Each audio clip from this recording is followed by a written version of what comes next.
Welcome back to the City to Adventure YouTube channel. I'm Eric, and today I am going to hopefully get good audio on this review of the cheapest rod reel combo at Walmart, the Ozark Trail Wayfarer 5.6 medium light is how it's advertised. And we're going to do a couple of pros and cons to start, and then I am going to tell you whether or not I think this is worth your money, if I would buy it again, um, all of those things. So let's dive right into this and start with the pros. Okay, the pros list, not that long, if I'm being perfectly honest. There's only a few things that I have in mind for this, but it's the kind of major things. I mean, sort of ish, not really, maybe. You be the judge, right? So, obvious pro, price. With tax and everything, for a brand new two-piece rod with the reel, pre-spooled up with 8-pound test line to run you, like I said, with taxes, about $13, under 14 bucks. That's, for some people, that's your lunch budget for the day, you know? So I think that's pretty good. Another pro is what I just demonstrated there. The casting with this is incredibly smooth. So that's a plus. Um, the reeling action is actually very nice. The feel of it, rather. Not exactly the action, it's just how it feels reeling in. It feels great. I'm going to switch baits here. The reel is actually not bad when it's working correctly, and that's something I will get to in the cons later. So yes, the reel is great, feels smooth, very nice, and yeah, exactly what you're looking for in a cheaper rod, in my opinion. Let's see, another pro, I guess, would be the fact that it is a two-piece and not a one-piece rod. It's easy to break down, store, and what have you. Very durable as well. I've let my 3-year-old use this rod. He can't cast it, so I help him cast it. But as far as reeling it in, he can do just fine. If he smacks it on the floor, which he does often if he's using it, it's not a big deal. It will be fine, and it has been thus far, because that's just what 3-year-olds do. They're going to damage things. It's in their nature, but this has held up very, very well. The line is actually plenty strong for factory, being 8-pound. I thought that was going to be a little bit of an overstatement on their end, but it turns out that they're not lying at all. It's just, I would say, every bit of 8-pound. I've gotten it hooked up on these weeds here and elsewhere, and it will yank the weeds right out. No problems, no fuss, no muss.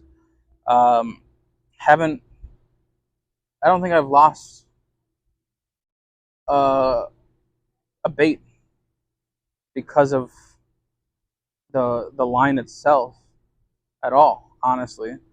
So that's a definite plus in my book.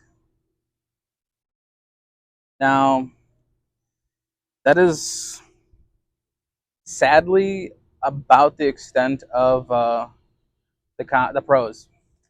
The cons, however, when casting crankbaits, swim baits, jerk baits, what have you, um, you're gonna have to do it constantly, right?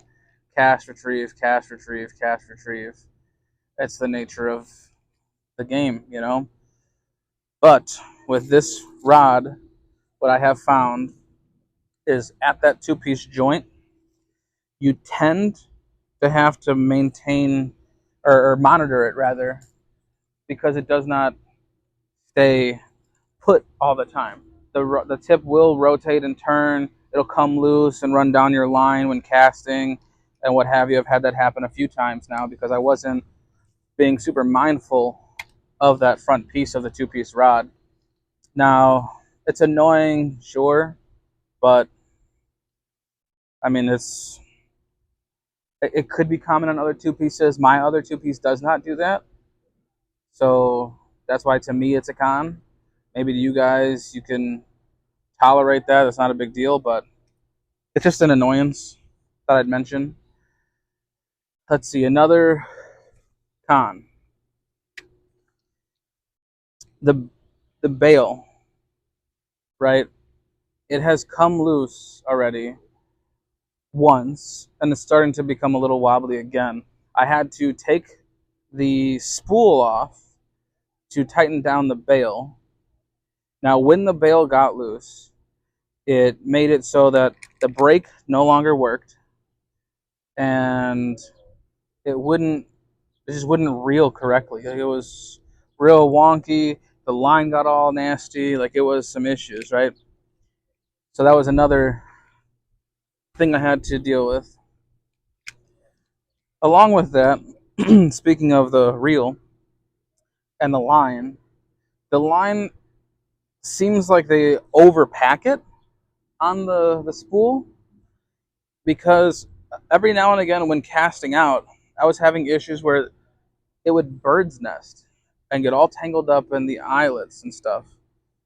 So that was annoying. And look at this. Hey. So that was annoying to me. Not like the worst deal in the world, whatever. But it's something to be mindful of. It was happening. The the line did get started to get tangled up. Can you just calm down, dude? I will gladly unhook you if you chill out. All right, I need my pliers. So yeah, the line would get tangled up. That was a frustrating piece of the puzzle to deal with. So had to deal with that.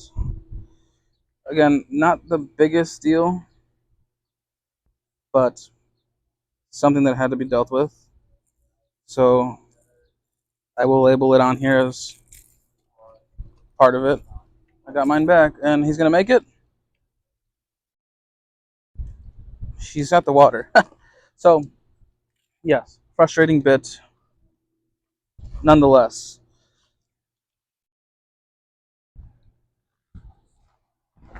Cute little bath. Get him back in there though. Um, so the line needed to be cut a few times, and since then it hasn't given me issues. But that has been an issue.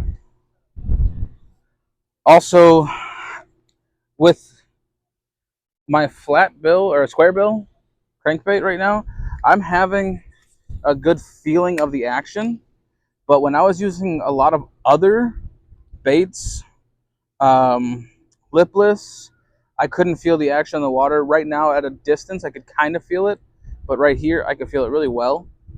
Um, Soft plastics, the feeling that you're going to get from the action is unrecognizable. You're not going to be able to tell at all what it's doing in the water, if anything at all. All right. So I want you to be aware of that. Is this is not? I don't think this is actually like a medium light. I think this is closer to a medium, maybe a medium heavy, but this is not a medium light. Maybe it has to do with the length. I don't know, but no, it is. It is not very sensitive when it comes to soft plastics for you to feel the action of your bait if you want to be able to feel the action. Um, what else? What else? What else? Yeah, I mean, I don't know. Otherwise, it's been that's it. That's the only real negatives. Like it's I think I was in weeds. I don't know, maybe there was another fish there. But yeah, that's about all I can say on this for pros and cons. Now, would I recommend this rod? Yeah, yeah, I would. This is not going to be a rod that is going to be replacing your existing setup unless you have something that's broken or missing eyelets or something wild. All right, this is for a first-time fisher, somebody who wants to get into this, a backup rod, or maybe this is your first spinning rod. You know, you want to, if you already have something that's on the cheaper side, I would suggest if you're trying to upgrade, this is not your upgrade. This is a great secondary rod if you need something cheap. If you're hard on your equipment, if you're throwing it on the ground, then sure, this might be something for you to consider. I throw my stuff on the floor depending on what's going on. If I have to run to something else, if I'm catfishing or something, I might throw my stuff on the floor. So for me, this is something that can be beneficial, you know, but I know a lot of people don't disrespect their equipment in the same manner as I do. Um, but if you just need something to have as the backup or a second rod, I do think that this is definitely worth the $13, $14 you're going to spend. And you really just can't go wrong. You saw I caught a bass on it. It will catch fish. If you're doing panfish, it's going to catch it. It's not like a big deal. And I'm getting through weeds. It's no problems. But yeah, that's it, guys. Yes, I recommend this. It's worth the money for sure. This is not going to replace anything that's of quality that you have. This could definitely be a great backup rod or your first rod. So hopefully that was helpful. Thanks for watching. Like and subscribe if you want to see more videos like this or me fishing out for other things and eventually other kinds of videos. Have a great one.